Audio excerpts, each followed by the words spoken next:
Hello.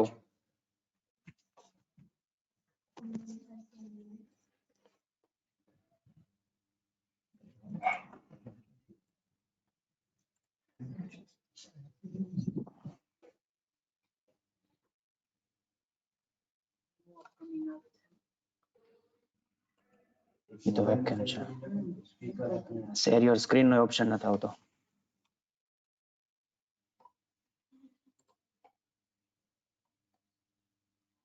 તમારું login કરશો તો આ બે ઓપ્શન આવે છે જો. હા યો મેડમ મારું લોગિન મેં કર્યું પોસ્ટ છે. Webinar.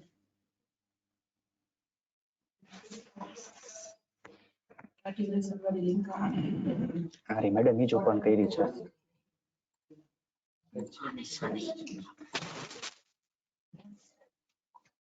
Hello. Very good morning, students. Today we are going to start with the web technology. The first session, it would be web technology, and the second session would be software engineering. We'll start from the 10 o'clock. So the students are from the GTU as well as the Marwar University, and we are going to start a last unit, which is a PHP. So let's get starts with the PHP module first. So let's start with the introductory part. First of all, what do you mean by the PHP, and why we are using that and why we need that? So first of all, when we are talking about the programming language, and it has a front end as well as back end, so we can consider that nowadays there are no applications you can consider like it does not have a database. So definitely we need to choose application like a way that we definitely can insert the data, we can access the data, we can update the data, as well as we can delete the data. So the PHP, it's a scripting language that allows you to create a dynamic web pages. So first of all, what do you mean by the dynamic web pages, right? So as we know that the dynamic web pages has a HTML part, CSS part, as well as the JavaScript, jQuery, right? So you can say that this is a combination of the few things, and which we can represent dynamically on the air or on the globe. So continue with the introductory part. You can embed the PHP scripting with normal HTML coding. So when we choose a PHP file, you can embed the HTML code also. The PHP was designed preliminary for the web. PHP includes the comprehensive set of the database and which access the functions. And the most important part from the PHP, that is it is an open source. Continue to the next slide. What the PHP stands for, first of all, the PHP stands for the hypertext preprocessor, right? And as we know that the HTML and the JavaScripts are the client-side scripting language basically. So the PHP executes on the server. Now, first of all, what do you mean by the server? The server, which means we can consider like it can store the data, it can collect the data. But over here, the scripts are going to execute it on a particular server, right? So which type of the server, first of all, we need over here? We need XAMPP, we need WAMP, and those who are Mac users, they can use the MAMP also. So on this servers, you can execute your PHP script. The PHP files are written to the browser as a plain HTML, okay? And definitely once you're gonna write the PHP script, you can store the PHP file in terms of for the extensions like .php, .php3, .php HTML. Nowadays the .php7 is also running, so you can save the PHP file .php7 also, right? So these are the basic things for the PHP. What do you mean by the PHP? Why we require the PHP, right?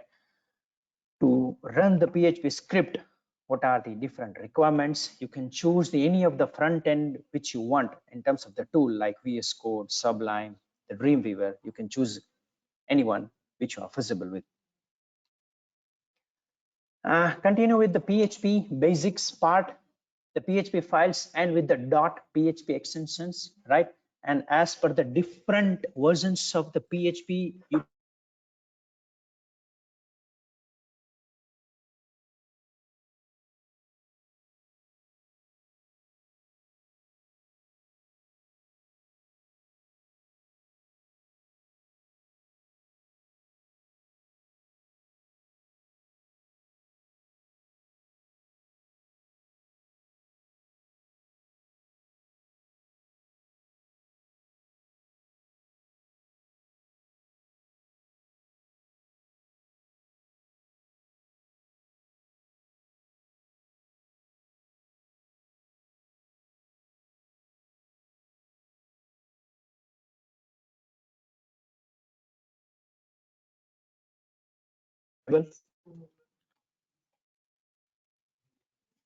so continue with the PHP basics. The PHP code contained within a tags.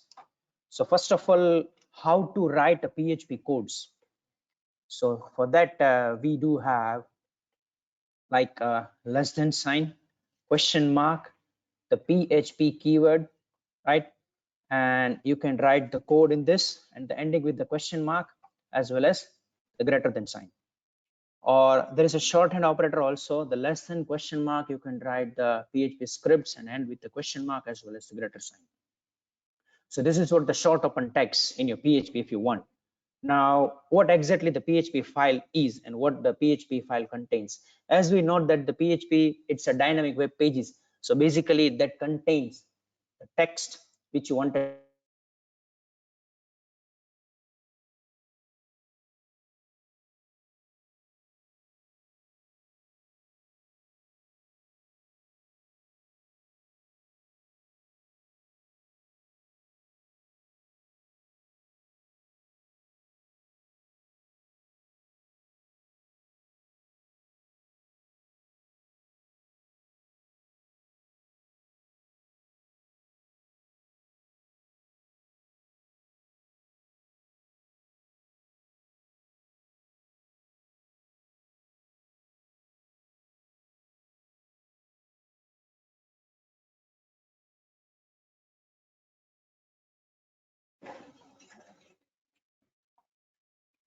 So PHP file can contain the HTML, CSS, the JavaScript, and the PHP code.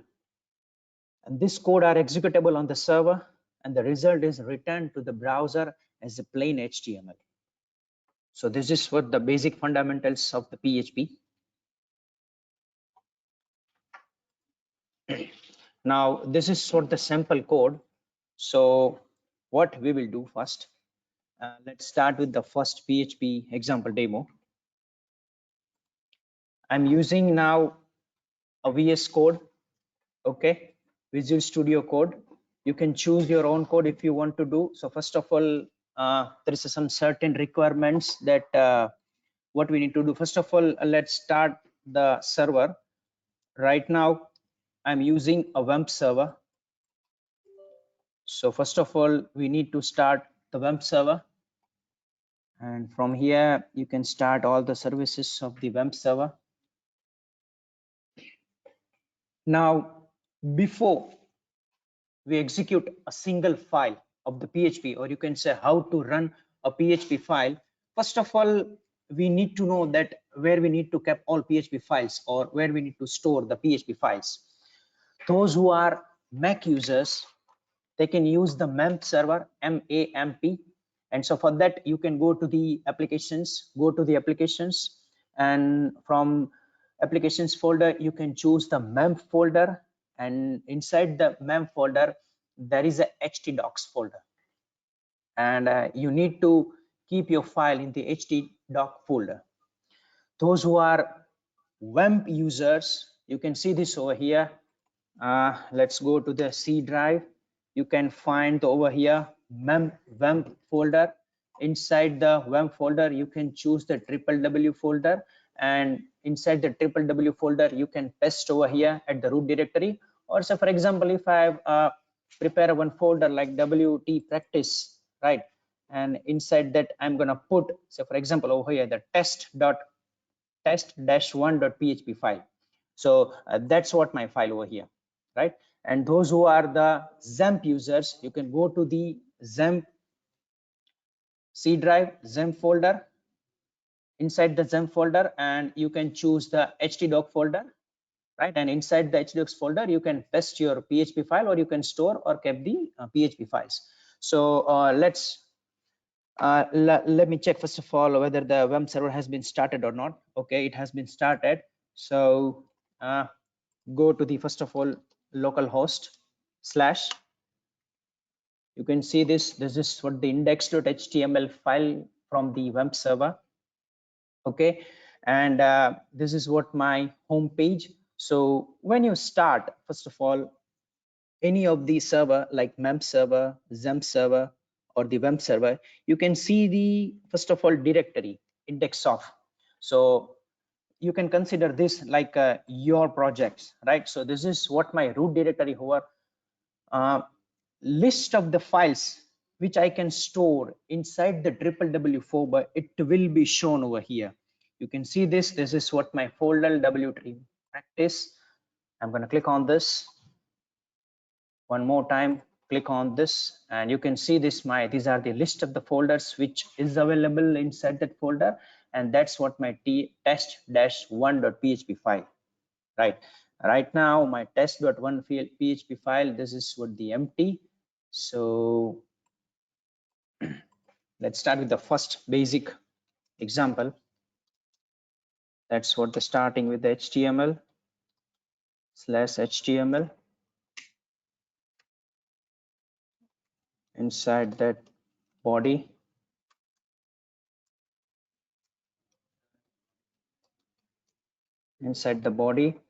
now as we know that you can embed the HTML tag also. So let's start with, I'm gonna first of all incorporate the h1 tag over here. So this is what my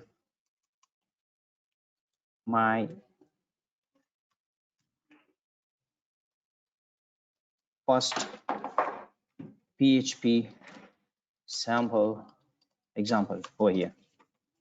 So now what we need to do, as we know that we can start to embed the PHP code. So less than sign, question mark, PHP keyword, hit the enter, question mark, and greater than. We can do the code over here, right? So we know that if I wanted to print by using a C language, then definitely I can choose a printf keyword. So in the PHP, if I wanted to print on a browser by using the PHP script, I can use the echo keyword.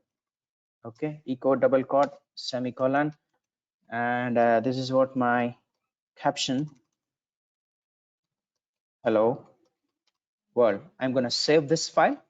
Okay, now I need to run this example. So how to run? First of all, as I've said that first of all, go to the localhost, choose a folder. I mean you need to choose a path where your file kept exactly. So wt and test1.php. You can see this it's a spell mistake, sorry guys. This is what my first PHP example. I'm gonna run this file one more time, and my first PHP simple example, right?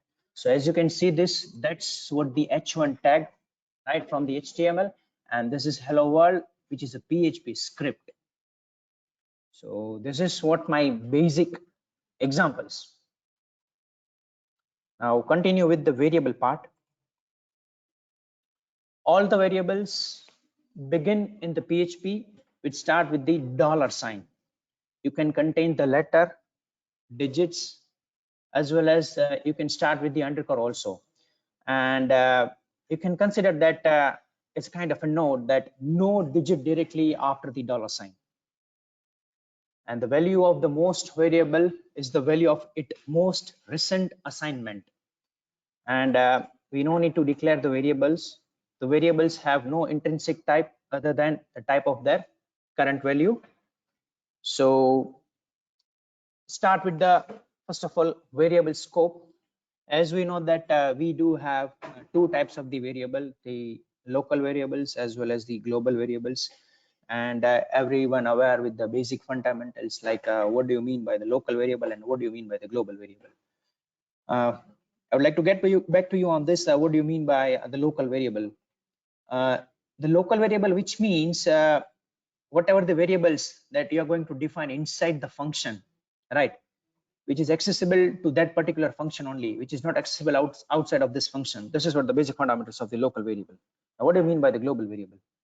Which means you can define the variable outside of the function and which is accessible to any of the an entire program, right? So for that we do have the two modifiers, the global as well as the static, and these are the allow functions to variable access the outside of the functions, or you can say that hold their value between the function, and you can call them respectively. So these are the different examples of the scope of the local variable and the global variable. Let's see the example so you will have idea what do you mean by the local variable as well as the global variable. So let's start with the code over here. Get back to over here. I'm going to rub this file and let's start with one more time. Okay, HTML and /HTML. Look, this is what the practice that you need to do, HTML starting ending, and then inside that you need to create the body. Okay, starting ending. So there is no simple, you can say, mistake that you can omit the tags. So before we begin with the how to initializing variable, I would like to first of all go through the few slides and we'll get back to this variable slide. So first of all, these are the basic variable types. The string, object, it would be an array. The boolean, it will return true and false, and when you're going to choose the number, it is an integer and the double. So as we know that what we did in JavaScript, right, like we know that we no need to define integer, float, double and all, right? So say for example, if I'm going to choose the x is equals to 5, which means x is my number. If I'm going to write x equals to hello in double quotes, which means x is my string. If I'm going to write x is equals to 10.5, which means x is a float, which is applicable to the same thing over here, right? So you need to give the directly value, and that this particular variable hold their value, right? So these are the basic types which we can use for the PHP. So let's get back to this example, right? Actually, this is a two example. This is example number 1 and this is example number 2. I'm going to run both this example. Okay, so you need to just observe what I'm going to do over here. Say for example, first of all, I'm going to define the $x equals to 5. Okay, so right now you can see this. If I'm going to write the x is equals to 5 over here, this is not the PHP. So first of all, I need to get started with the PHP. Okay, so over here, question mark and PHP. Okay, yeah, I got the request from you guys. Let's zoom it first of all. Okay, wait for a while.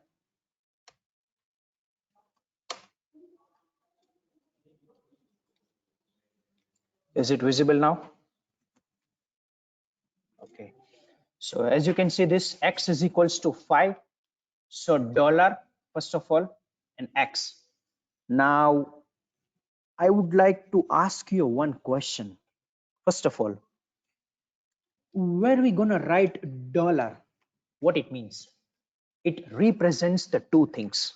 First of all, as we know that the GTU and the MU syllabus both are having the PHP and the JavaScript, but the GTU syllabus does not have the jQuery, while the MU syllabus has jQuery, right?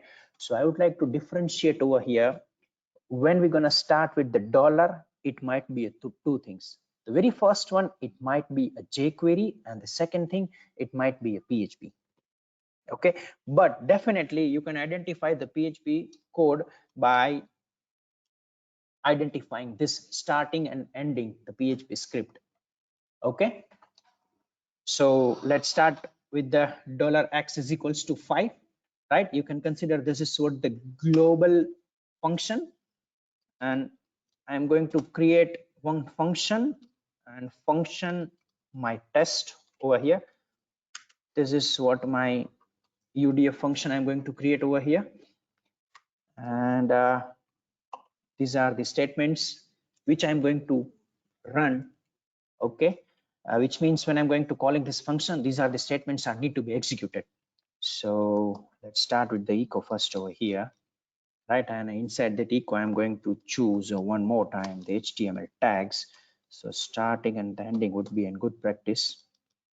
Now, whatever things I'm going to write over here, it will be visible in terms of the paragraph. So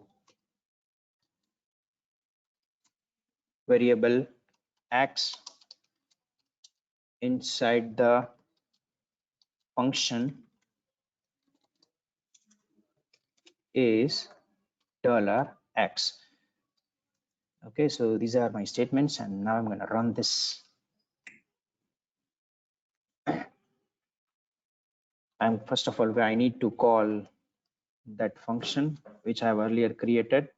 You can call this by directly by name this function, and let's run this example so you'll have idea what exactly the output would be. Oh, you can see this, it shows the error, right?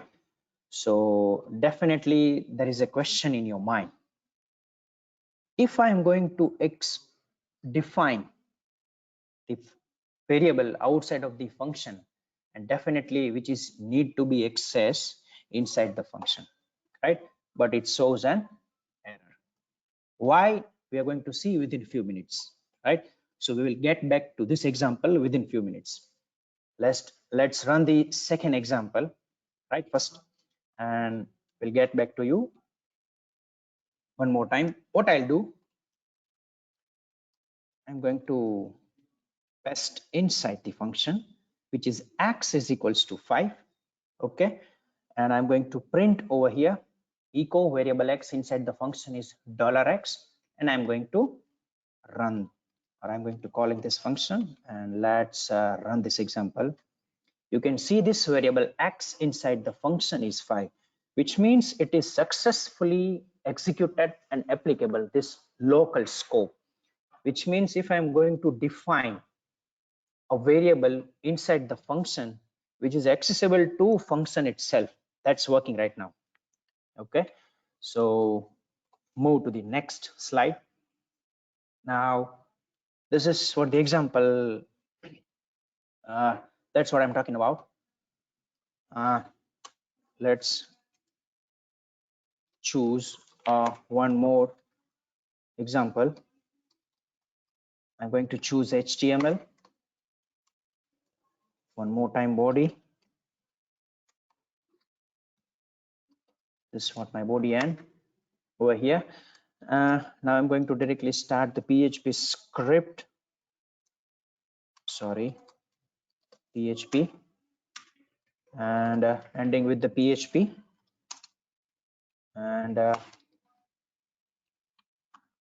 that's what my code over here, like $x equals to 5. That's what the first value of the variable, and the second would be $y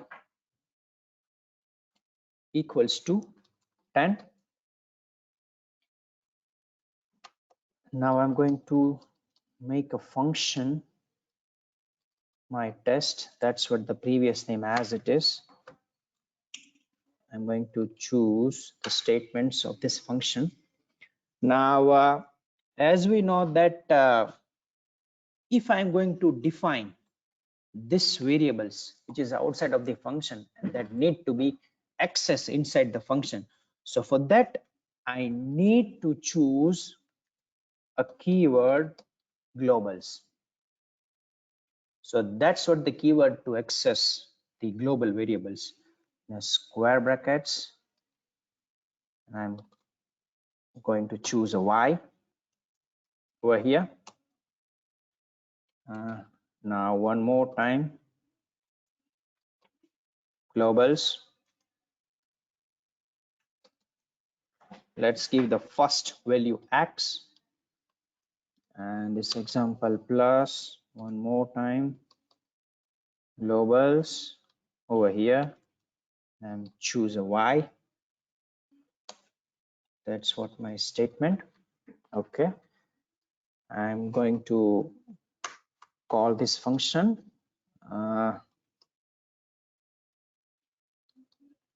function my test. Okay, and I'm going to print now the value of my global variable Y. So what should be an expected output? The value of X equals to 5. Okay, the value of Y is equals to 10. 10 plus 5 would be 15, and that 15 I'm going to print once I run this function. So let's save this example. I'm going to run. You can see this, right? The output is 15. So that's what the main difference. Is it visible, guys? Okay, so that's what the output of the global variable scope. So this is what the examples. So now one note for you, for the GTU as well as the MU students. The first basic questions can be asked in the end semester examination by 2 marks. What do you mean by the local variable and what do you mean by the global variable? So when this type of the questions in end semester examination for the 2 marks, definitely you need to write only and only what do you mean by the global variable, what do you mean by the local variable. If they may ask you in 4 marks, what you need to write? You need to write what do you mean by the local variable, what are the syntax of that, and you need to write a small code. Now what exactly the small code is, that you need to write this right hand side part. Okay, and as well as after that you need to give a short explanation and you need to show the output also. After that go to the global variable. What do you mean by the global variable? You need to write the syntax of that, and you need to write, this is a sample example, right? And you can show this output. The output would be the 15. So this type of the questions may ask in end semester examination of the GTU as well as MU. This is one more example. Let's see. I'm going to run this example so you will have idea. So don't touch the other parts. I'm going to change only this, and this type of, right now I'm going to choose a string like $txt is equals to, I'm going to give a caption hello world. Okay, so that's what my dollar variable, right now it's a string. I'm going to choose 2 more variable X equals to 5 and $y equals to 10.5. Let's say that's what the float, it's supposed to be the float. Yes. Right now I'm going to print the echo $txt, and what we did in a HTML, if I wanted to go through the, if I wanted to go in a new line, simply break row, which is also applicable over here, right? You can embed with the HTML code break row, so it will be in a new line. Now the echo, I'm going to print the value of my first variable, which is X. One more time, I'm going to copy this and I'm going to paste over here, and echo $y. So let's see the output over here. You can see this. This is what my first output, right? I printed the string over here. Now you can consider that's what my integer part and that's what my float part. So this is what the basic understanding of the different variable types, right? So we are going to see in a later what do you mean by the boolean and what do you mean by the array, as well as what do you mean by the objects. Right now we did up to the string as well as number, and the number, integers, and the float. So this is what the one more example that you can store the values. Okay, so let's run one more time this example so you will have idea. First of all, I'm gonna give a string value $a is equals to, let's choose the same example, MFGI, Marwood Education Foundation group of institutions, and I'm gonna print. So let's do one more thing.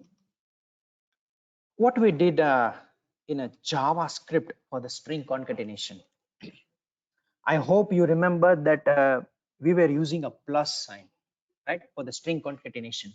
Over here I can use a dot, right? So dot $a, and let's run this example so you will have idea. You can see this hello MEFGI, right? So in the PHP you can see this a dot which is used for the string concatenation. So if possible, then note it down. It may be a end semester Viva question. What we can do for the string concatenation while we are using the PHP. Okay, so this is what the example. I'm going to choose one more example like $txt equals to, and so for example that's what my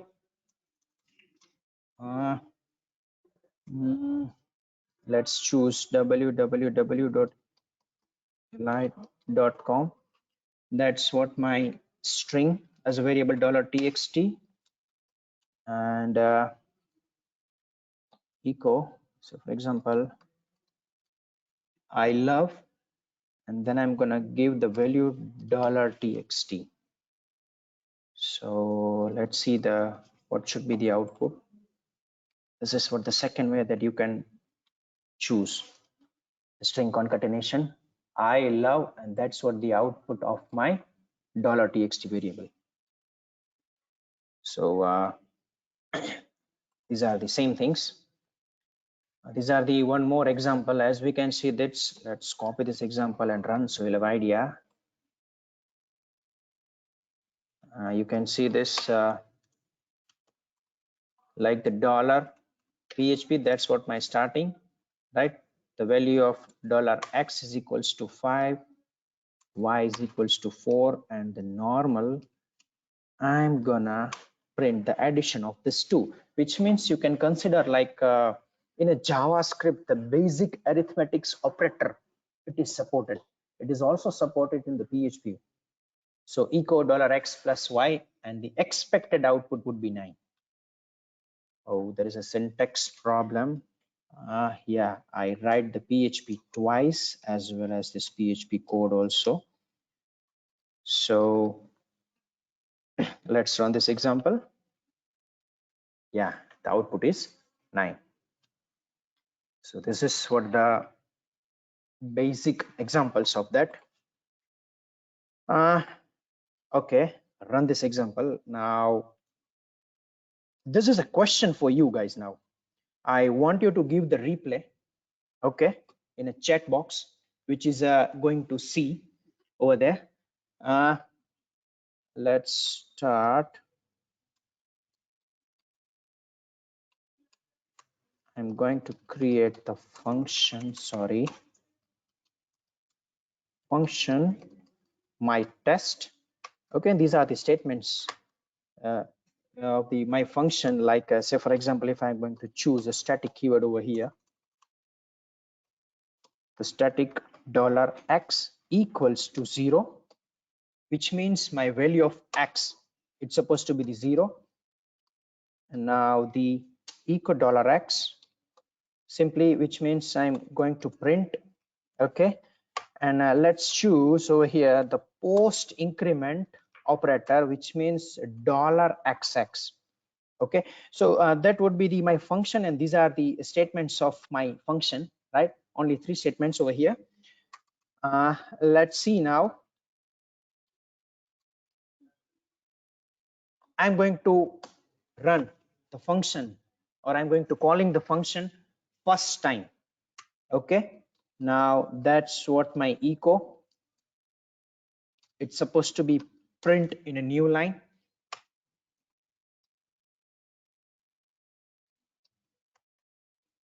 Second time as well as third time, right? So what are the expected output?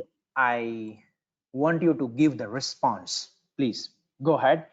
You have 3 minutes to think on this.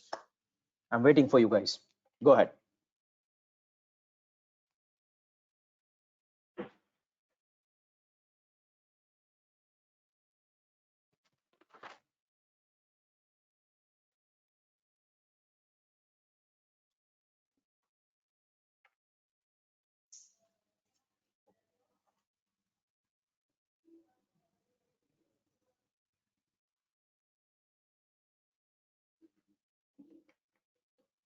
If you have any doubt, you can raise hand. Okay, so I can know that.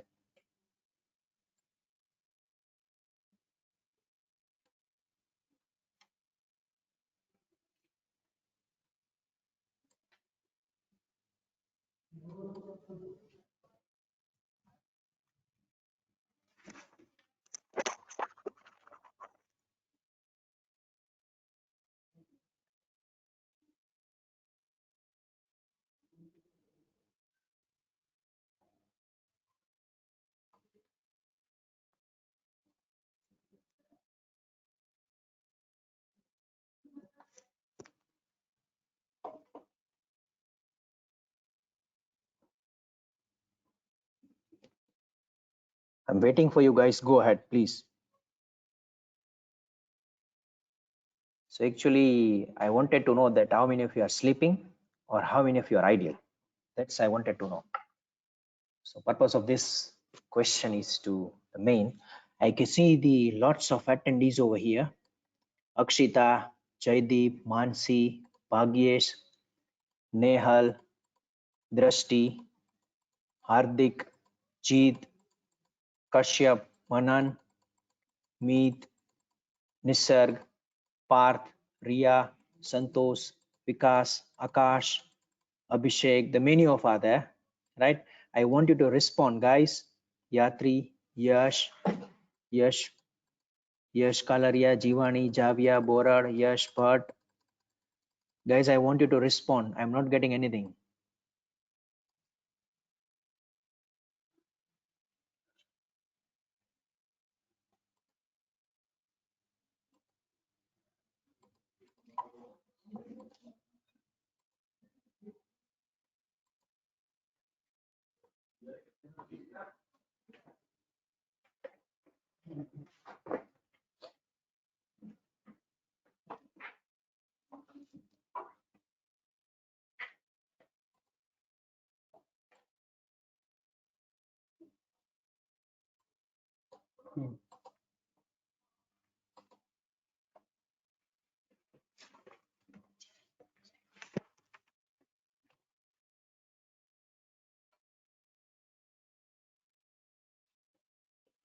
Okay, I can see the many of the response. I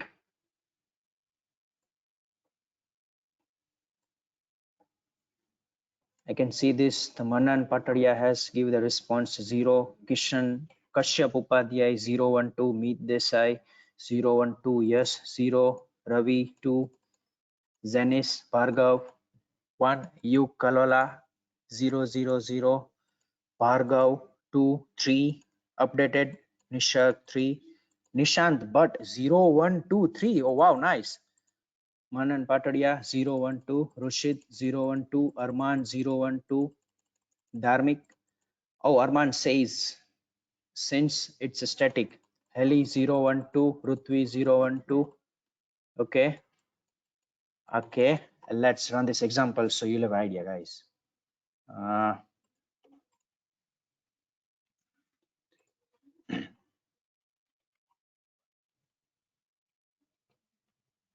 The answer is 012, right? So many of you are responded 0, many of you are responded 1. Yes, but you responded 0, 1, 2, 3. How it possible? Right. So get back to you one more time to the slides. Okay. The constant and the globals. So as we know that we can define constant as a global, right? So what we did in C, we choose that hash define keyword, right? And the name of the variable which I'm going to write, and then the value. So here, if I wanted to define a constant, you can directly choose like define into bracket.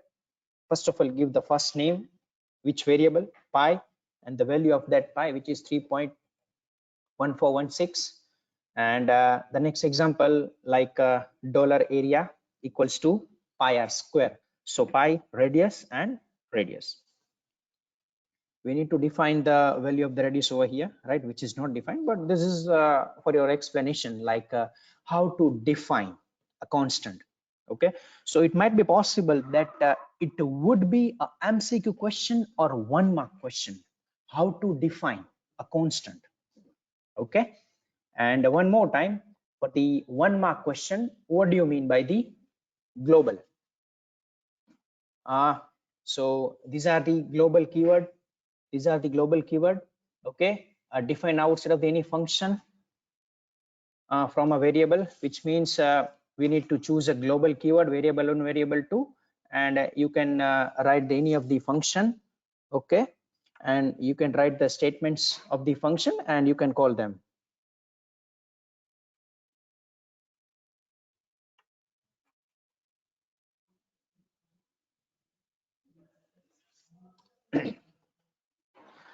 Now this is what the already done part, how to go through the new line. Okay, this is what the already repeated things for you now. Okay, hello world, normal, print.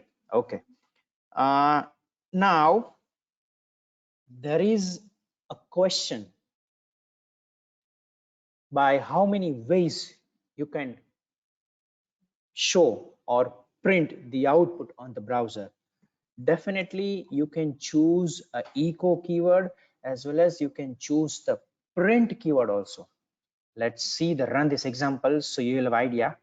Okay, I'm not gonna skip this, guys.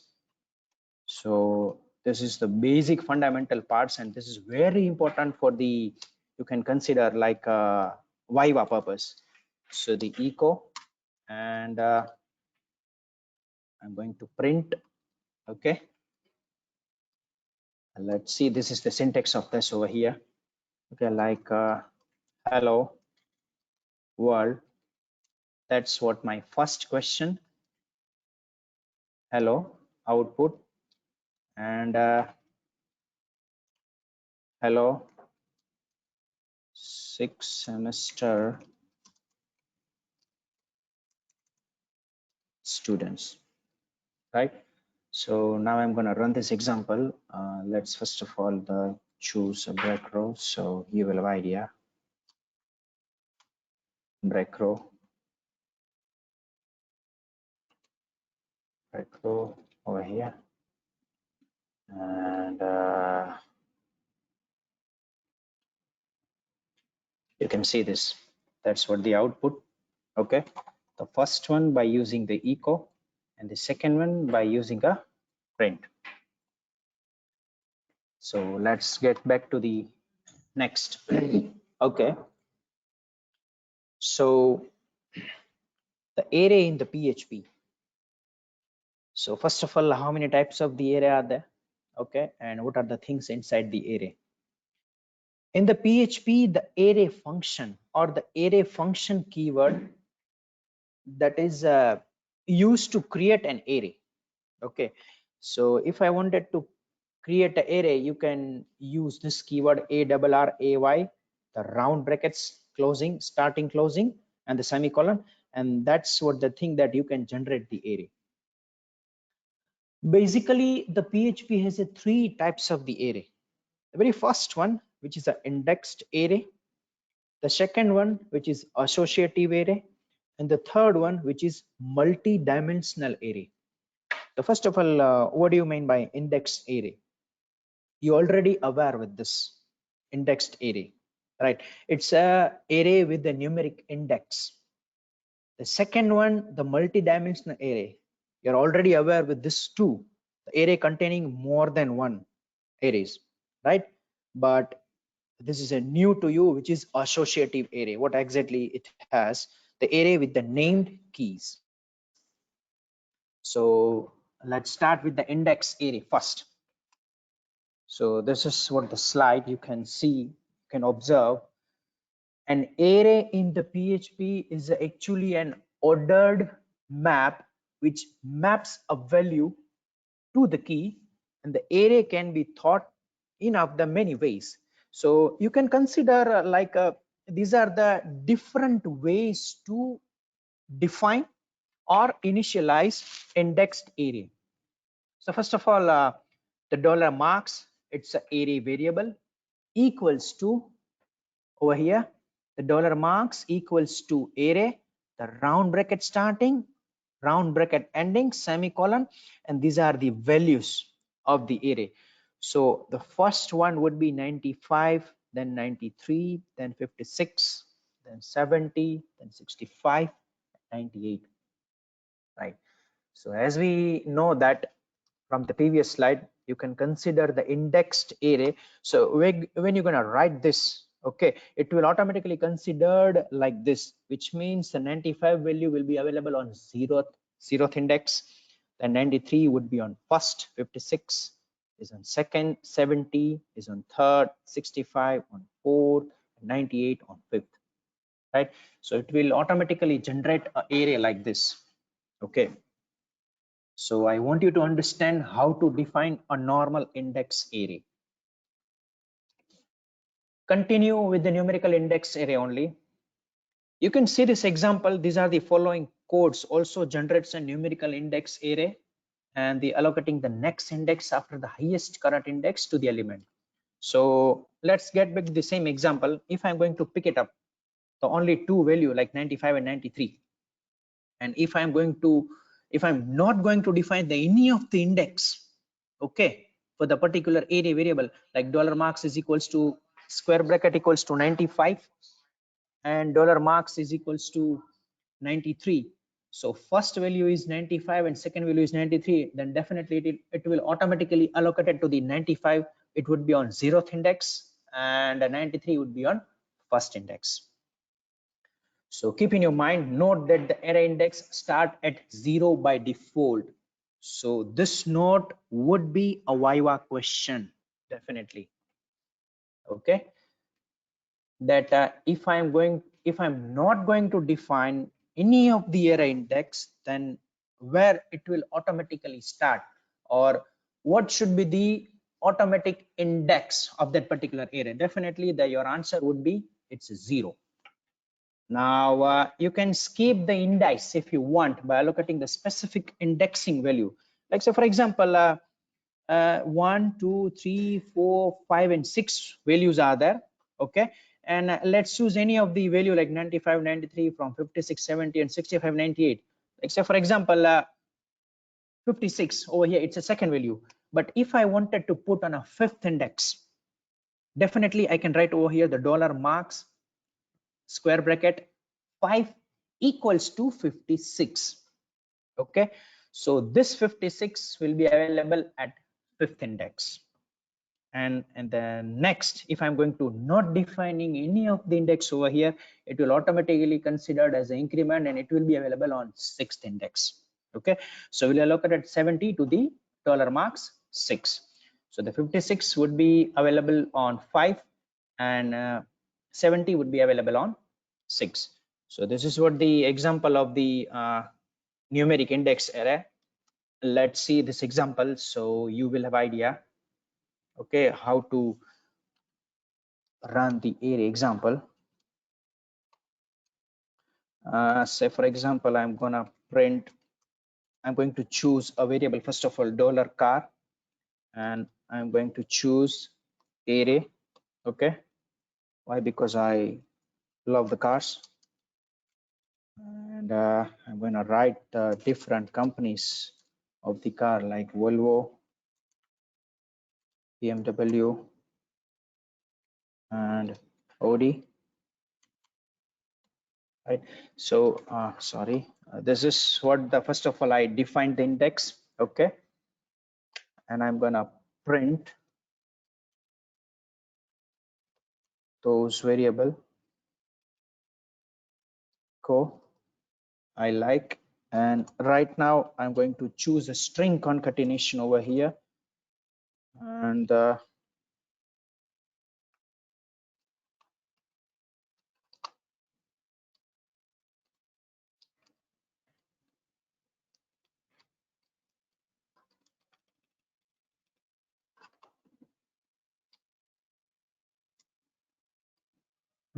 $car. The first, it is a 0 index, then one more time dot, comma. I'm going to choose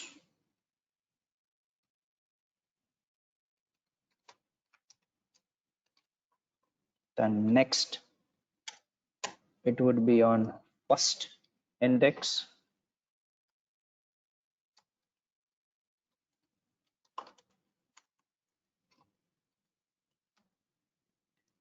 and I'm going to choose the second index,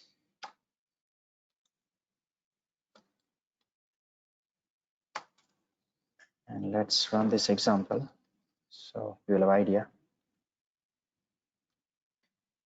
You can see this, I like. Okay, that's what my caption over here, and I printed the 0th index first. So Volvo, it will be available on 0th index, then first index, which is, sorry, it's a spell mistake, that's what my BMW. Okay, so that's what the output of the first index, and you can see this from the second index, it would be Audi. That's what my second index, right? So this is the, let's end the session for the WT, and the next session would be on software engineering. So first of all, let's summarize the entire session. We had started with the basic introductory part of the PHP. What do you mean by the PHP? Why we need PHP? What are the things to execute the PHP files? What are the different requirements? Like I need a front end. Definitely, I'm going to use the VS Code, Visual Studio Code for the tool, and for the server. Right now, for me, it's a WAMP. You can choose your own server if you want, like XAMPP and MEMP. Okay. What do you, how to run the first PHP basic example? What do you mean by the scope of the variables? We do have the two types of the scope of the variables. The very first one, it's a local variable, and the second one, it's a global variable. After that, we had gone through these examples of the local variable, examples of the global variables, and then we had seen also the post increment operator.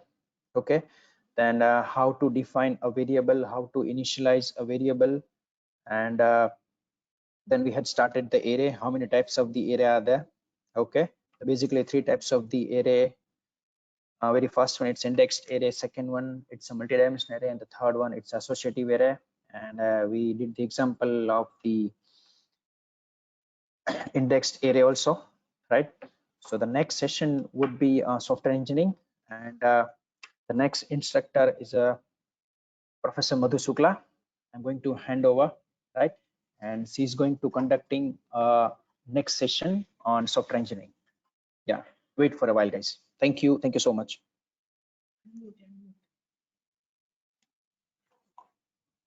Oh, sorry.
Hello. Good morning. This is Madhu Shukla from Computer Engineering Department. We'll be discussing about software quality and configuration management, which is Unit 6 for MU students. And this is part of Unit 7 for GTU students. We'll be dealing with all the concepts like software quality, what is software assurance, what is quality cost. We'll talk about activities, techniques. So let us start.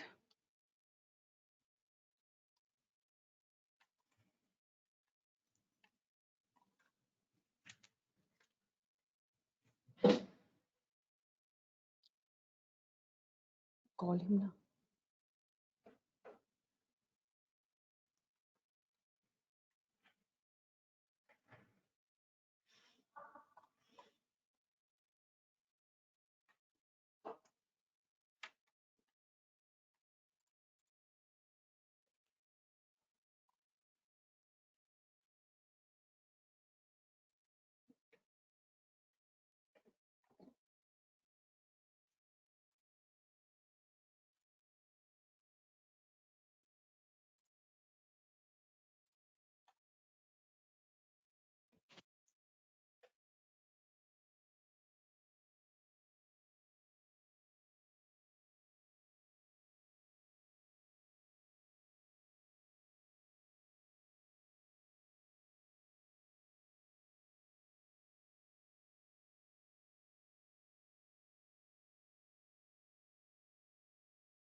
Yeah, sorry for the delay, students.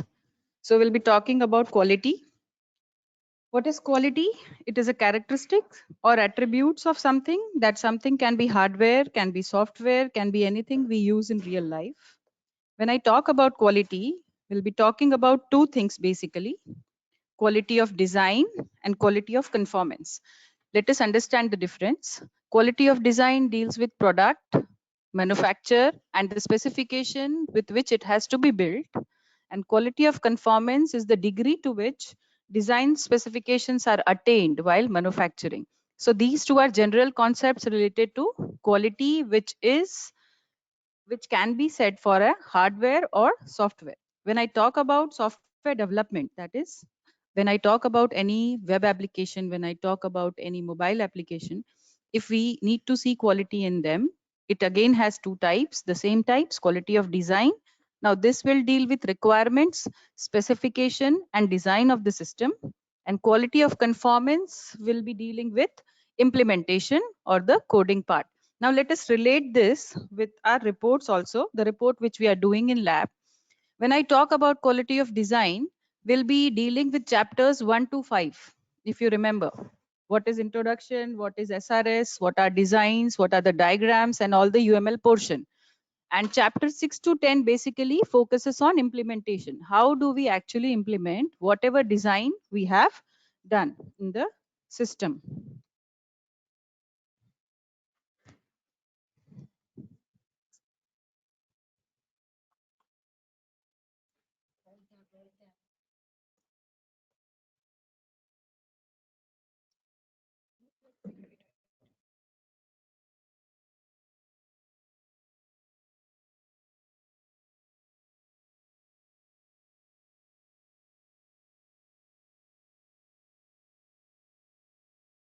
We'll be talking about variation control.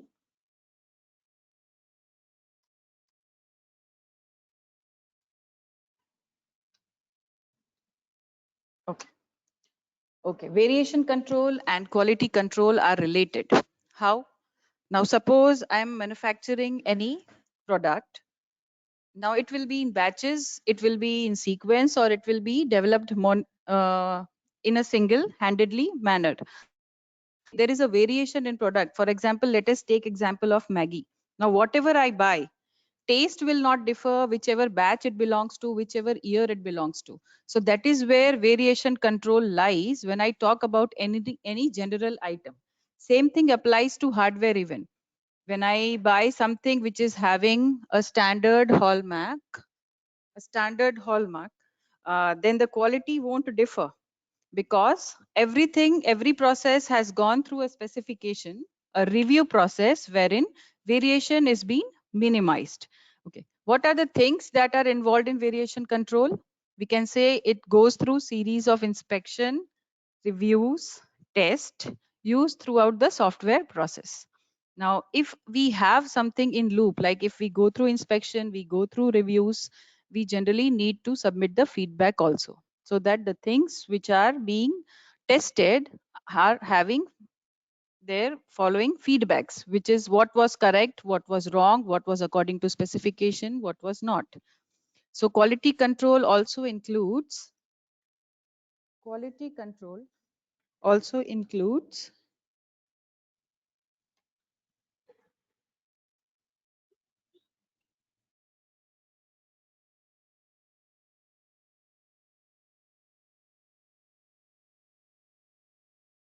hello, is it audible? Yeah, okay. Quality control also includes a feedback loop. Now, this feedback loop is due to the inspection, the reviews.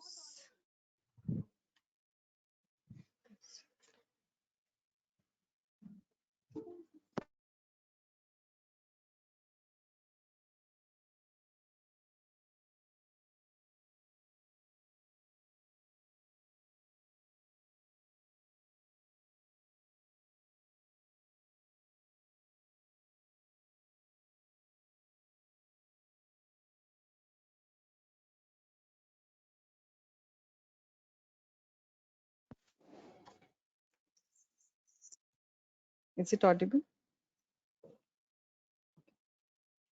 So we were talking about variation control, which deals with quality control. It has series of inspection, reviews, and test throughout the software process. Now we need a feedback loop in order to again add whatever thing wrong during these process, so that we can minimize variation control. A key concept of quality control is that all the work products have defined measurable specification to which we may compare output of each process. Now, only measuring is not important. As we saw in our last chapter, analysis model to design model, we need to trace every requirement which a customer gives to whatever we have developed as a confirmation for the same. The feedback loop is essential to minimize the defects produced. So their feedback loop helps. A quality assurance. It is necessary to assure quality. It includes the process like auditing and reporting functions to management. If the data provided through quality assurance identify problems, it is management's responsibility to address the problem and apply the necessary resource to resolve the quality issues. So quality assurance can be done two ways. When you get the things which are wrong, you can go through the feedback loop, you can submit it. There are ways to report the same, and then they are corrected. Quality cost. Cost of quality includes all the costs incurred in pursuit of quality or in performing quality related activities. Now, quality cost includes development of product also. It includes all the testing ways a product goes through. Basically, we can divide it into three types: prevention, appraisal, and failure.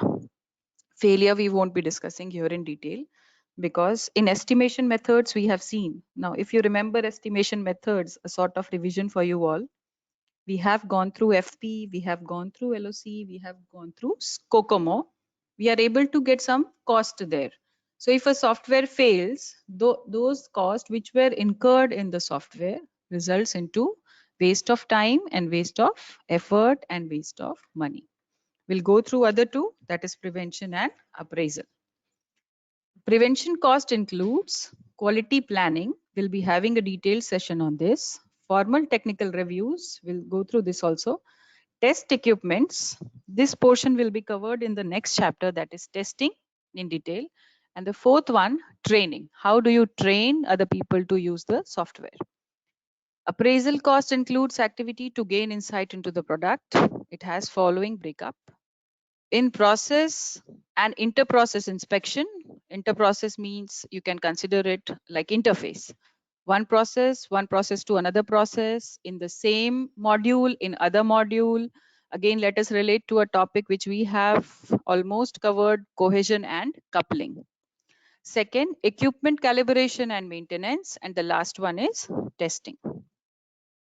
Now, software quality assurance definition is important. 1 mark question. Yes. Conformance to explicitly stated functional and performance requirement, explicitly documented development standards, and implicit characteristics that are expected of all the professionally developed software. Okay, I can see you people smiling because this is a sophisticated definition as it has to be. Now let us generalize this. Let us divide this into two parts. Confirmation of quality can be divided into two types. Explicit is the one which we state. Implicit are the one which are understood by ourselves. Let us go to implicit first, the last portion after and. Implicit characteristics that are expected of all the professionally developed software. Implicit characteristics will be what? Will be reliability, will be availability, all the lities which we can add in software are implicit characteristics which has to be there in any software. Okay. The other part, explicitly stated functions. Now, if I am stating few functions, they have to be covered. Their performance requirements, suppose the function was it has to be done for 100 users which go online together like you people right now. So conformance, if you are able to do that, it is fine, you are meeting the requirements. And as if you remember software engineering definition, documents will be always there. So let us combine it again. Functions, performance requirement, explicitly document development standards, and implicit characteristics of professionally developed software gives you definition of SQA. Repeating it in a little general manner, conformance means meeting of all explicitly stated functions, requirements, development standards, and implicit characteristics that are expected from any software which is professionally built is the definition of software quality assurance. Okay, now breakup of this definition will be having three main points. First point is software requirement for which it is built.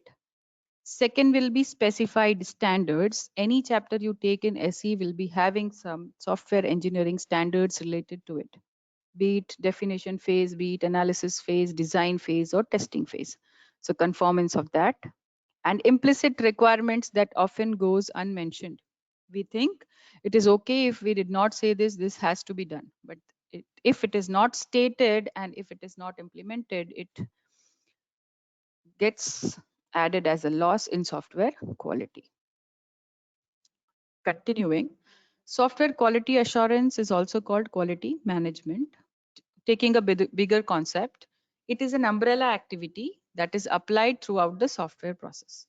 Umbrella activity, again relating it to the lecture sessions, I said, you people, whatever activity is done throughout the life cycle of a software development process is called umbrella activity. All the chapters in our syllabus are umbrella activities which we are doing throughout the software development. So software quality assurance is not an addition, it is a type. It is planned and systematic pattern of activities which are necessary to provide high degree of confidence in quality. So this is done in order to get a good quality in a product. Importance of SQA.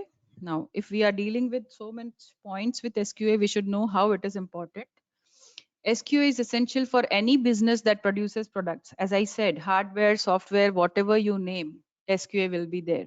Software quality assurance starts from the beginning of project, right from the analysis phase. How come you say that? Software quality also comes in first phase, or it should come only after coding? Okay, as we saw in PPT back, implicit requirements, if you are not mentioning them at the time of analysis, your quality goes down. Requirements not mapped with analysis model, design model goes down again. Standards which you need to follow should also be there. So rightly said, right from the analysis phase.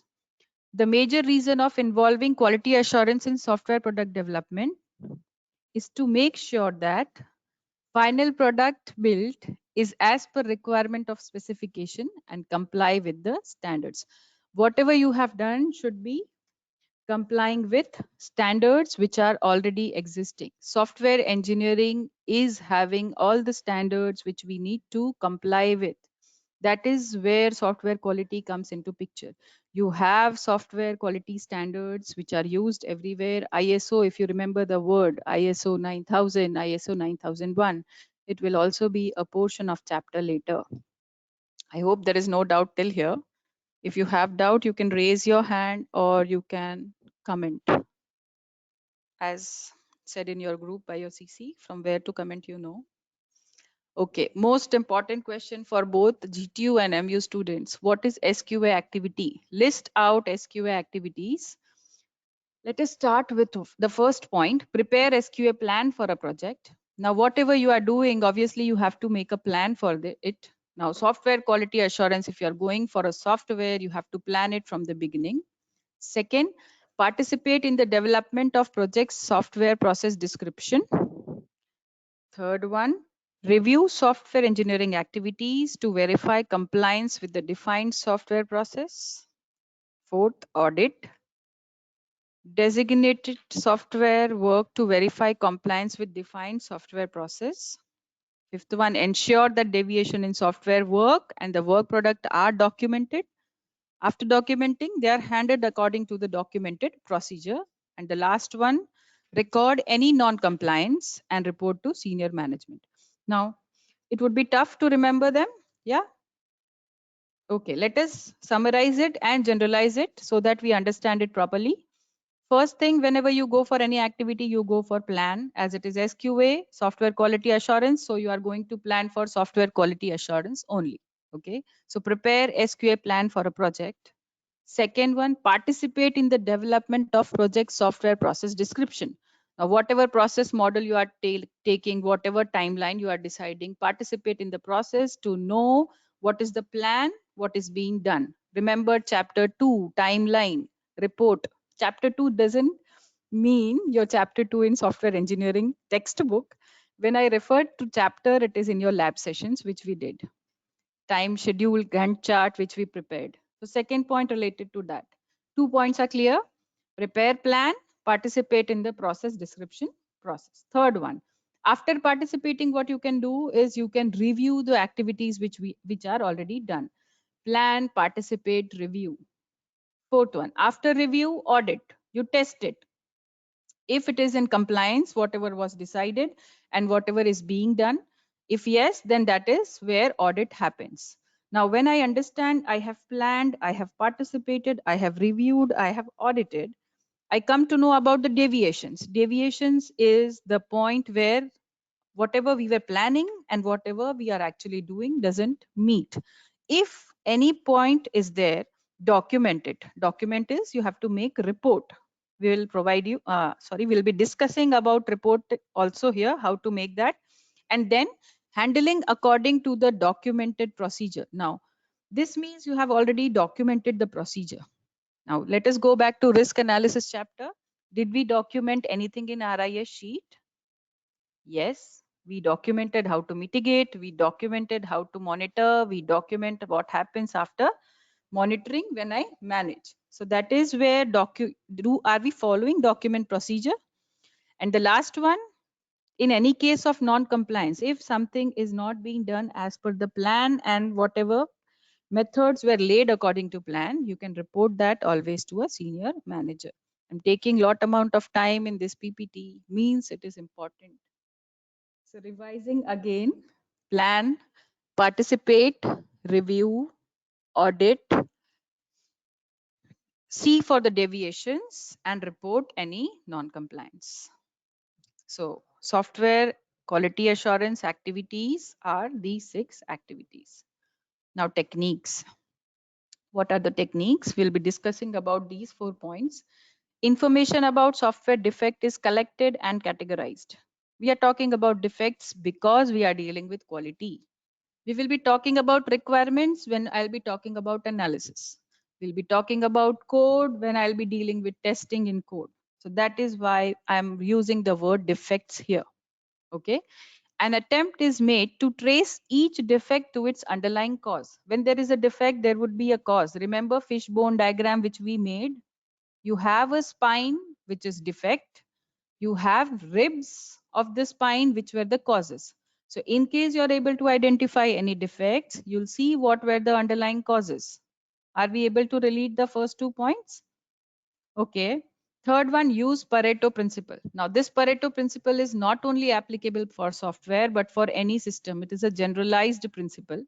80% of software defects comes out from the 20% of the things which are already developed. So 80% of defects, if it comes from 20%, then just imagine the quantum of testing we have to do. That is why testing is inexhaustible every time. Review is a type of testing. SQA technique is also a kind of testing. Formal technical review. We call it formal technical review. Okay. Once the vital few causes have been identified, going back to fishbone again, once I know what are the ribs, move to correct the problem that has caused the defect. Okay. So when I know what are the defects, when I know what are the causes, corrective measures can be taken. Some of the defects are uncovered as software is being developed because we are very much tracing what are the defects. Other are encountered after software has been released. Now, these two lines again would be relating to the things which we have studied. What are errors and what are defects? If they are encountered at the time of development, we call them errors. If they come after the software has been launched, hosted, we call them as defects. So they do have their measures. Taking you back again, DRE, defect removal efficiency, if you remember, E upon E plus D, ideal value was 1. Is it audible? Okay. Now, SQA techniques can uncover these many kinds of error, or in other words, I can put a error in any of these headings. If I find a error, it can be a part of incomplete or erroneous specification, misinterpretation of customer communication, intentional deviation from specifications. This one is related to programming. When I know something is hard to program this way, it is intentionally deviated so that outcome is still the same, but approach is different. So you'll keep all such errors which you go through in your project over here. Yeah. Next, violation of programming standards. If you have done such programming standards, you have not followed. Every company have their standards for coding. In case violation is there, it can come here. Error in data representation, error in design logic, error in programming language translation of design, inconsistent component interface, incomplete or erroneous testing. Good thing is you don't have to remember them. They are headers. In case you find any error, you want to tell them under which header it belongs, you can use them. Software review. Now, what is the difference between SQA and review? Review is what starts after your plan and actual thing is mapped. Review is a kind of testing. A formal technical review is quality control activity. Quality control activity will have variation control by default, as we discussed. Performed by whom? Software engineer. Now, objectives of FTR. Important question for exam. What are the objectives for FTR? Number 1, to uncover error in function, logic, or implementation.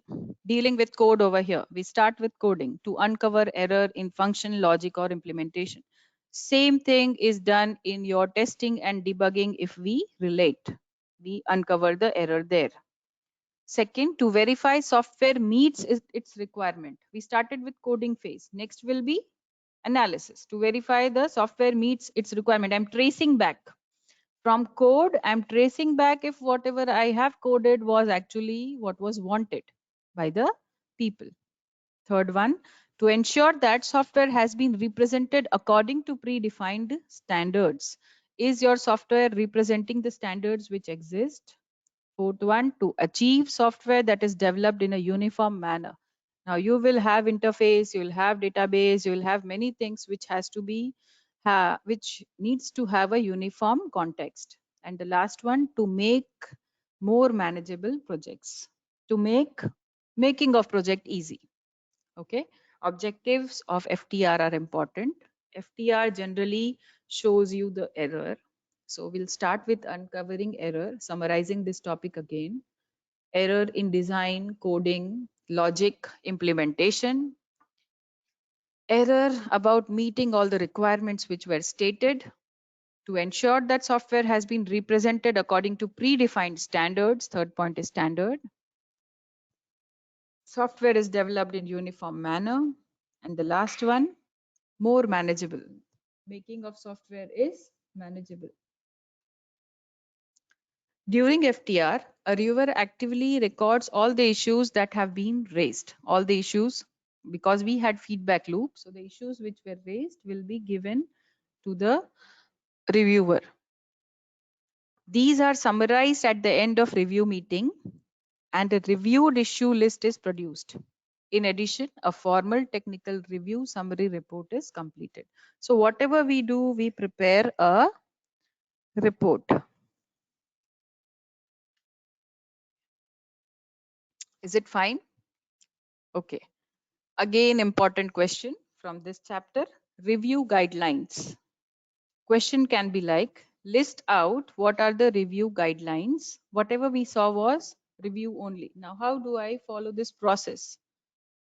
First point, we are here to review the product and not the producer.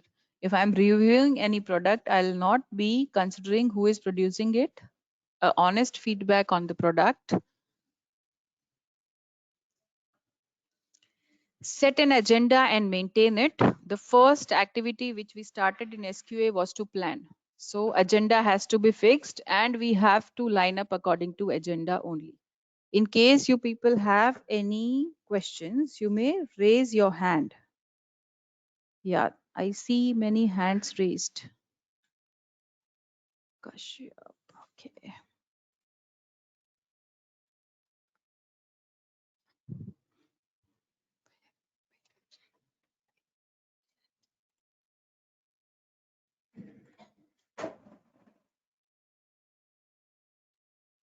Do you people have any questions?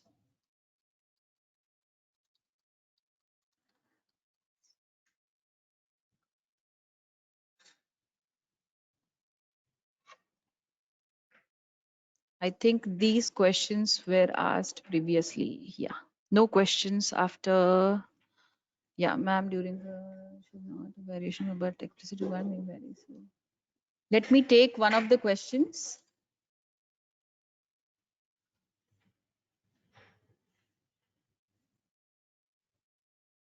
Okay.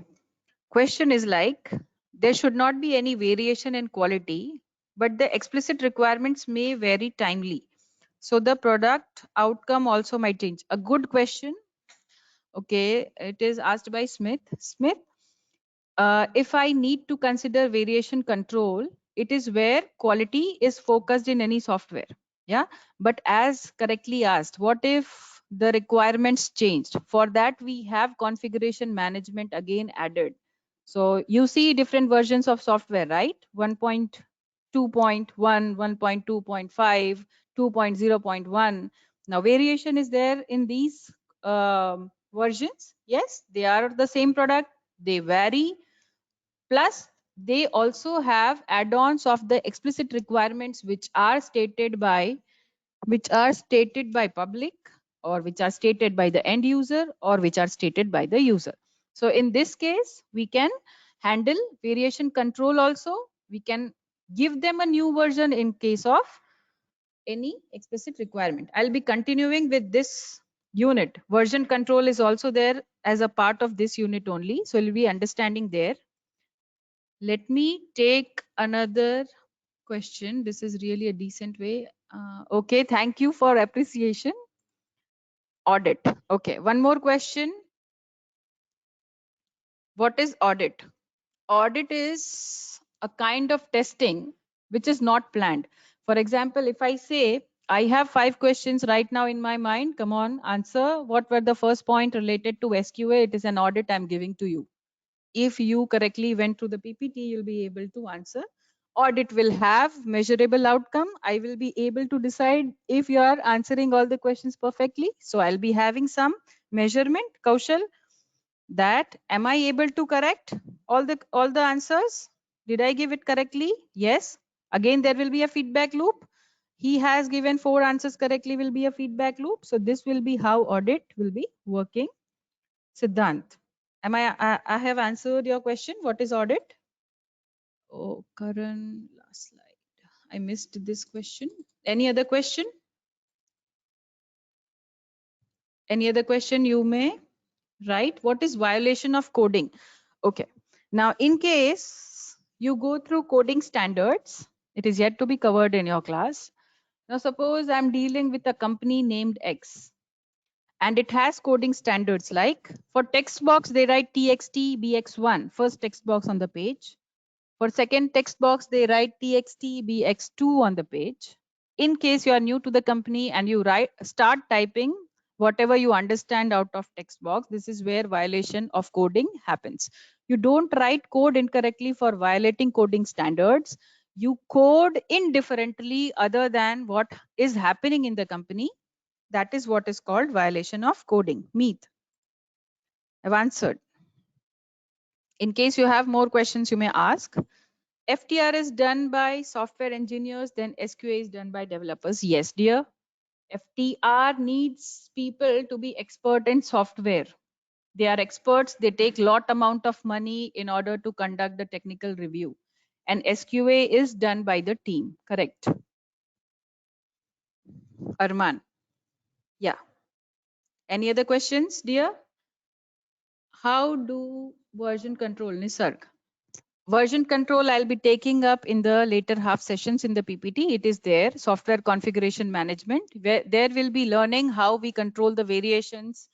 When do we release a version? Suppose I already have 5 versions of my software. Is it necessary to release the next version? Everything is decided based on the additions you are making to the software. Yes, we'll be dealing with this in detail, versioning and version control further in the PPT. Don't worry, it is a part. Nisarg. FTR, Dipesh, is formal technical review. Formal technical review, which we go through. A type of testing wherein you check the software technically if it is correct. They are experts who do FTR. Dipesh, do you get this? Okay, actually, we already left with Kokomo. Then what do we do now? Darshil, Kokomo is an estimation model, and this is related to software quality. Whatever quality you want in your software, suppose I'm having WhatsApp, what kind of quality will I want? I'll be wanting its availability, encryption. So based on the software, you can check with the quality. Questions about attendance should not be asked here. Yeah. What about SQA useful in industry? See, any industry you take will be dealing with software quality assurance, isn't it? If I am making a product, like suppose let us take an example of some hardware, any pen, any standard company pen. One pen which is processed in this batch and the same pen with the same name, with the same version, if it was produced before 1 month, it still will have same kind of quality. This is the place where SQA plays important role in industry. Can we conclude that FTR is more advanced? Yes, you can conclude that. Testing has 2 types again, black box and white box, which SQA does not have. So it is not more advanced, but it is a type, Nisarg. Yes, I'll be telling about mid-sem syllabus. Very important. I'll do that.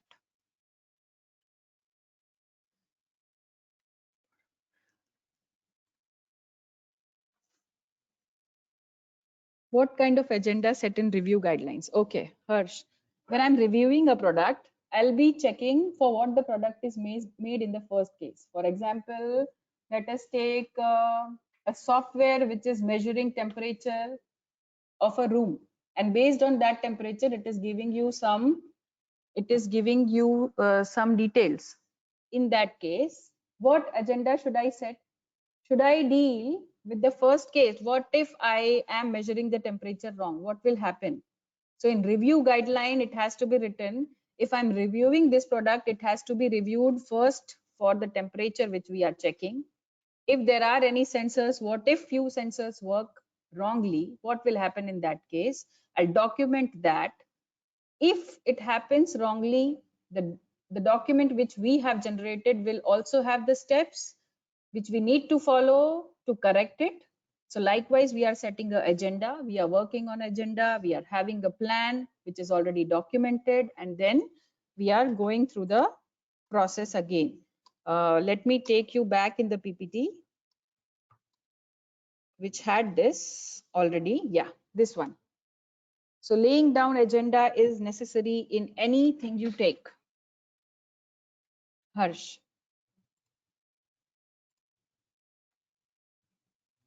Let us start again. I think no other questions are there till now.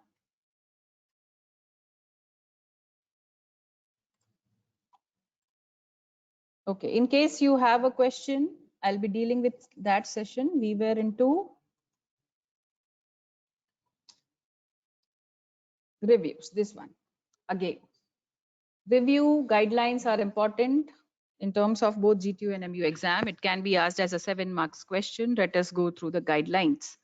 We have covered first 2 points, review the product, not the producer, because we are doing quality analysis of product and not the company. Set an agenda and maintain it. We have to set the points. For example, in test cases, what do? In test case, I prepare first case which I have to test. You can take that as an agenda and you have to maintain it till you complete it. Third point, speak problem areas, but don't attempt to solve any problems noted. What I did here, when you were asking questions, I answered all the questions that were related to this unit. So I did not attempt to solve all the questions. Yes, I'm smiling. So speak the problems, but don't attempt to solve every problem noted. Take written notes, which you would be doing right now. When I say this question is important in GTU. So the fourth point is take written notes. Fifth one, limit the number of participants and insist upon advanced preparation. Participants of what? Participants of meeting who are going to attend the meeting, and insist upon advanced preparation. For example, if I say tomorrow I'll be talking about versioning. So few students will come with the knowledge what is versioning, what happens when we do versioning, why should we control even versioning, why should we take out any version. So in that case, we'll insist upon advanced preparation. Okay, next, develop a checklist for each product that is likely to be reviewed. We are not going to review a single product, so we need to have a checklist.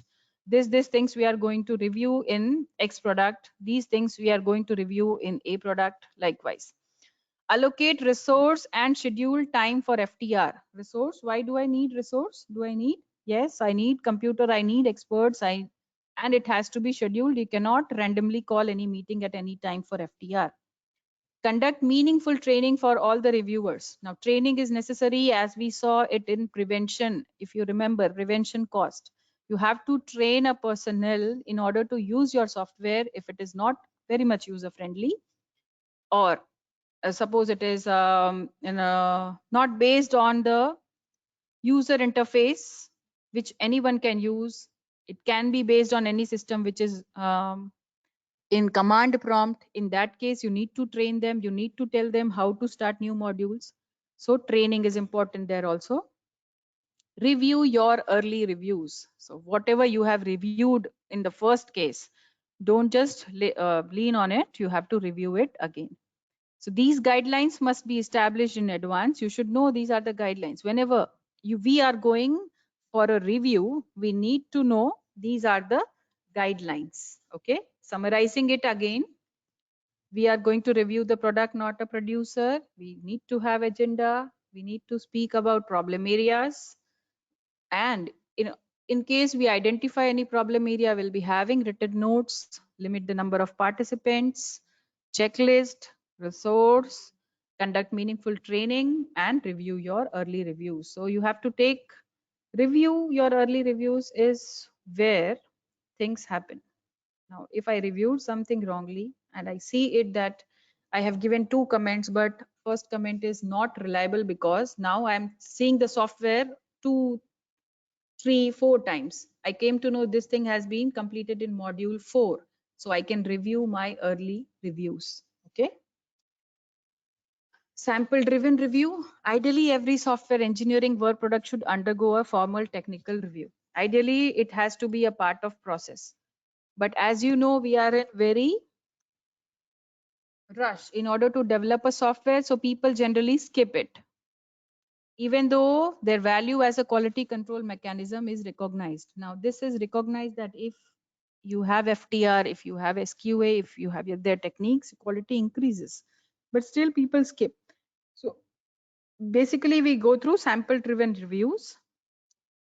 Sample driven review inspect samples of all software engineering work product to determine which work product are most error prone. Suppose I understand my module 2 is a bit risky, so I'll be sampling the module 2 and reviewing it instead of conducting review for entire software.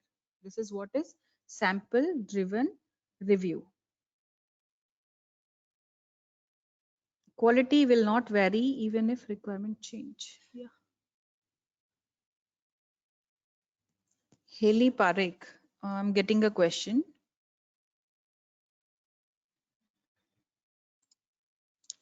Let us discuss something again. Let us see if there are questions. Important questions of GTU, I'm telling them, GTU, MU both while teaching. Will review process reviewed items take extra time and extend? Yeah, it can happen because if you conduct exhaustive review, you are involving time. But as it is done by a third party, your product will be in timeline. No need to worry about timeline of product in that case. But if SQA is continuously being done by a team, in that case, yes, your timeline can differ. And that is why we say we need to have a plan about what SQA activities we are going to do. What do we do in sample review, Sheetal? In sample review, we review only few samples of any software and not the entire system. Few samples. For example, if I review today's lecture, I'll take it in sample. First lecture, fifth lecture, sixth lecture. I'm not reviewing entire day. Yeah. Haley, can you please? Yes. FTR, SQA, and testing. Testing is whole a different unit. It has white box and black box testing, wherein white box deals with code, black box deals with requirement and interface. So you'll be having a unit, a different session on testing, which will deal with finding out error in code, error in interface, error in requirement, right? We will not be discussing analysis design there. We'll be dealing with entire implementation. SQA is related to software quality assurance activity, which is done by the team. Team in the sense, people who are developing in company and outside. FTR is if I call some third party in order to see just a bird's view in our system. If something goes wrong, it will be FTR, formal technical review, word formal. It is not something which I have to be afraid of. They will go through entire software. If it is not sampling, in that case, they'll be dealing with entire software. If FTR is sample based, they'll be dealing with few samples of the system. So experts, developers, and system as a whole. Testing can have third party, testing can be done from developers' point of view. Testing can be alpha testing, testing can be beta testing. So testing is a whole new space we still have to discover. So testing, let us remove it right now. Yes, reviewing the review is almost reviewing the product again if isn't time consuming. Yes, suppose I'm reviewing your marks, right? Mid 1 marks, mid 2 marks. I'm reviewing your paper again. If something went wrong, I did not correct it correctly. In that case, I'm reviewing it. I'm giving some comments on software. Early reviews won't have correct comments. You need to review it again, and it won't be time consuming because it is already abstract version of whatever I have gone through, and I am jotting down important points from that, Sahil.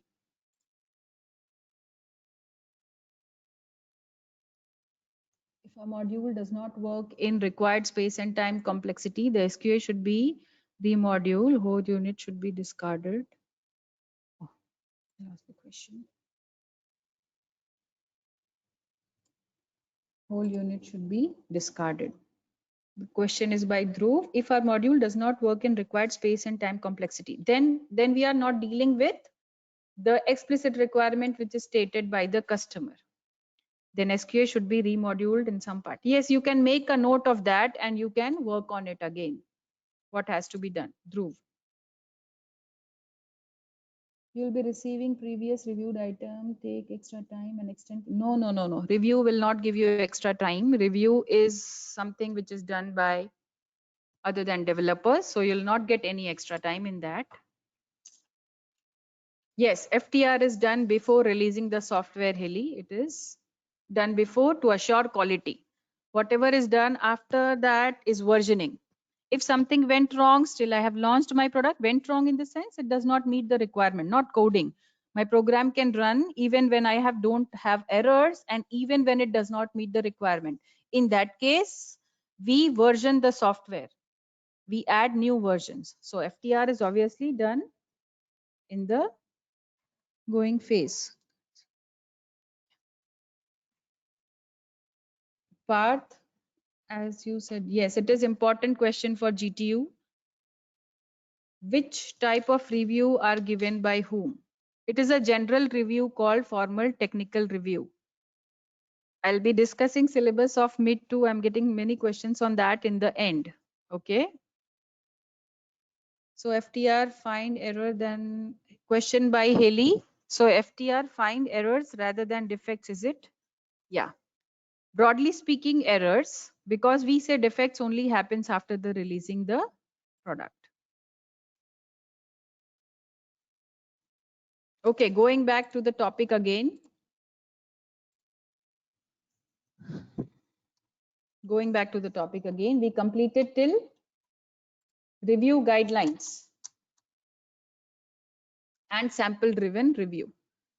Now, what is reliability of any software? You can see some equation over here, MTBF, MTTF, MTTR. It is quite interesting. How can I check reliability of any software? Software reliability is defined in statistical term as probability of failure-free operation. That means your software is running without any failure of a computer program in a specified environment for a specified time. Why specified environment? Because requirements are fixed. So environment would be fixed. Specified time. Now, if I am checking for a reliability, I'll be checking it for few specified minutes, specified hours, or specified days before releasing it. So software reliability is defined in statistical terms as probability of failure-free operation of a computer program. Failure-free operation is the word which you have to remember in environment which was designated for it and time which was assigned. Now, simple measure is MTBF, mean time between failure, should be mean time to fail plus mean time to repair. As soon as your software fails, it is said as mean time to fail. It failed after 1 month. So MTTF will be 1 month. Mean time to repair, you take 5 hours to repair. So mean time to repair will be 5 hours. MTBF is mean time between failure. So your software was down only for this hour if I total them. Now, graphically, it is represented as, you can see here, system failure, resumes normal operation, system failure again. Safety. Now, when we talked about risk, when we talked about reliability, we need to talk about safety also. Which process model do you remember from safety? Spiral, it deals with risk management. Okay. So software safety is a software quality assurance activity that focuses on identification and assessment of potential hazards. Now there can be hazards, as again going back to risk chapter, I can have 10 risk in my system, but I'll be considering only catastrophic risk with high probability to happen. So identification and assessment of potential hazards. Now, if hazards can be identified early in software process, software design features can be specified that will either eliminate or control. Now, I can either mitigate, avoid, I can remove, or I can control the potential hazards. Hazards, you can equate it to the risk which we have identified before they happen. Okay. Initially, hazards are identified and categorized by criticality and risk. See, the word risk is here because of that only. If risk and its probability of occurrence is 1, it becomes hazard in case it was catastrophic in its category. Now, difference between both, what is safety and what is reliability? Go through the PPT. Although software reliability and safety are closely related, if you see, and there is a very less difference. Reliability, can I rely on this software if it is giving me correct output? Is this software safe? In case if it fails, will it lead to an accident? If you are able to answer these two questions, you'll understand software reliability and safety easily. SQA plan. Okay, let us summarize. I'll be taking this up tomorrow, SQA plan. Questions which you have to do as a part of assignment in coming 2 days will be okay. Now, these are all important questions in terms of GTU and MU till now what I covered from this unit. Repeating it again, this is unit 6 for GTU for MU students and unit 7 for GTU students. Whatever part I have covered till now, it has the following questions. Define quality, list out SQA activity and elaborate them, explain SQA plan, define software reliability and safety, what is MTBF, list out, review guidelines and state objectives of FTR. You can complete these questions in your notebook, write answers.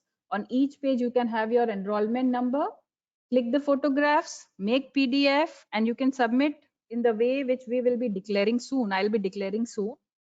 You can take 2 days, better you do it today because as it is taught today, you'll be able to answer it properly. I'll upload the PPD in your portal. I'll do that. Okay.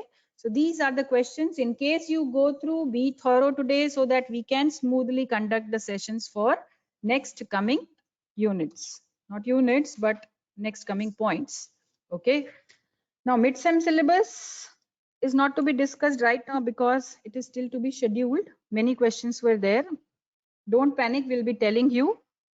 If you have any doubt till here, you may come with questions even tomorrow. I'll take up the questions. You can go through the PPT in detail.